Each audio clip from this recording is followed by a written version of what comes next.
Hi everybody, my name is Saria, and I'm going to be showing you a single attempt speedrun of River City Ransom for the NES. I'm going to be commentating it as though it were being showcased in a speedrunning marathon event. And we're going to be playing on the normal difficulty mode, which is Novice in the North American version, in 3, 2, 1, barf! So, we're just going to be running through rooms in a lot of the early part of this game. We like to say very often in speedrunning events where this game shows up that this is a running simulator with a boss rush. We're going to be getting to required areas where we have to clear out the rooms of regular enemies so that we can spawn bosses that we have to defeat in order to progress through the game. And the first place that we have to go is a little ways away. It's the warehouse, and we have to go through a short cutscene first before we get there. You could do a donation reading during this part. This is Roxy, or I believe her name in the Japanese version that we're playing here, Downtown Neketsu Monogatari, or Downtown Neketsu Story, is Hasebe. And she's telling us that we need to power up in order to take on the penultimate boss of the game, the Dragon Twins. They are indeed very problematic to fight if you're not incredibly strong, or if you're not a speedrunner, which thankfully we are. But if we mess them up even a little bit, it's going to be bad news. But we have a little while until we get there. For now, we need this crate, and I'm going to collect some coins in the meantime, because in this Japanese version, money is a little bit more tight. We got the fastest possible pattern in this room, and the jocks are usually a little bit weird to fight, but I'm going to jump over here and try to hit them right away, but they just barely snuck out of my reach. I was supposed to not attack when I landed and let them come to me a little bit, but I was a little bit too afraid to do so in a marathon setting. And now we're going to use this crate to deal ourselves some damage after completely trashing the boss Rocco with it, and then death warp back to where we were earlier, because the next boss we have to fight is earlier in the game, in this park that we passed earlier. This is the element of the game that trips up the most amount of casual players. And now we're going to try and fight him as fast as possible, using this chain, throwing it against the wall, rebounds and hits him, and now we use these hop kicks to take him out in the last phase of his health, the willpower phase. Normally, he can block a lot during that phase unless you do those hop kicks. So many of these, actually, all of these new boss strategies were developed by the current world record holder in this category, willbobsled.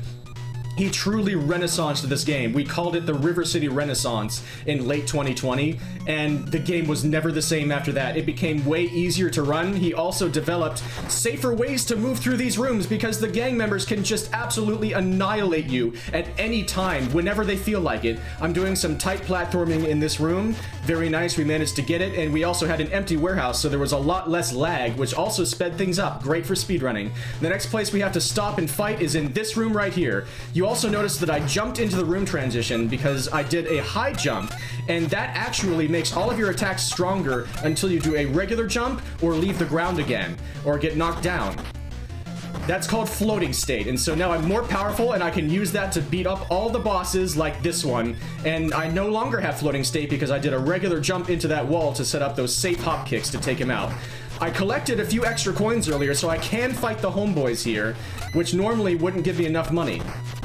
So it was nice to be able to get those coins before entering the warehouse for the first time. Here's my favorite fight in the game. A few more subtle chain strikes and boop! Very nice. I love that so much. Just kind of poking him off that ledge there. And now we're going to stop in this shop right here to buy a very important item for completing the rest of the game, including those Dragon Twins that were mentioned earlier. This is something that is called, in the Western version, Stone Hands, which is going to greatly power up our regular punch and just turn it into 3 really quick strikes. We're not equipping it yet because we're going to wait until we're about to enter a doorway. Because that will skip the door opening animation and save a little bit of time. Unfortunately, I missed the jump across the gap there, and so the swag element of this run is just absolutely in shambles. But I no longer have to enter this door with the door opening animation. Boop, there we go, straight through, and I'm gonna try a frame-perfect fight here. Very nice. The frame-perfect input was at the beginning, knocking him down with that stone hands and jumping at the same time so we could rebound off the wall and hit him with our next strikes. With that hop kick into another stone hands, that is called the Kobayashi Shakedown, and we like to joke that if you get that correctly, the run is valid.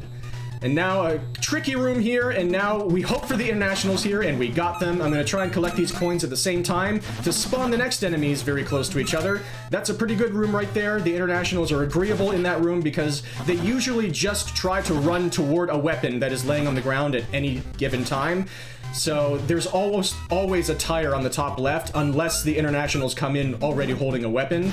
And now we're into the end game here. We're entering River City High, or Reiho High School in the Japanese version. We're fighting against the Reiho High School students, or the Plague Gang in the English version. And one of the other people might be stuck on the right. No, never mind. I got them all. That's a decent gym there. It went so well that I actually was completely confused as to what was going on.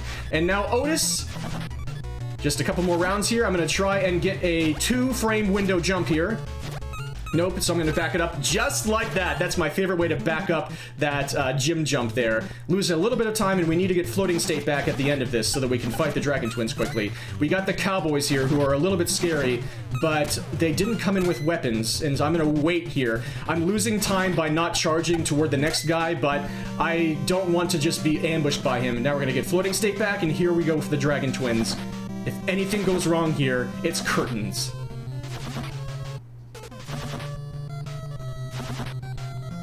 1, 2.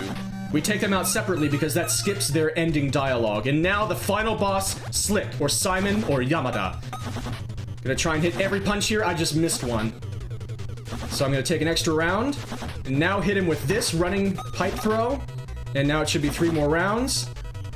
And he's done. That is the end. That is all you need to do in River City Ransom, or Downtown Neketsu Monogatari. Man, and time is coming up now. That is how you beat up an entire city and be called a hero. And apparently, rescue your girlfriend, because that's like the entire point of this. There was a ransom note at the beginning saying, "Hey, Ryan, Ricky, I kidnapped your girlfriend. What are you gonna do?" And then Roxy also says, "Hey, the Dragon Twins kidnapped your girlfriend. What are you gonna do?"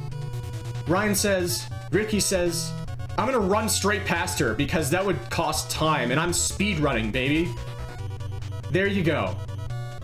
I grew up with this game is an understatement. This is probably the first video game I ever played in my entire life and started the beautiful journey of video games in my life and creative joy and interest, and the interest in movement and martial arts. All of that stuff probably stems right back to this game.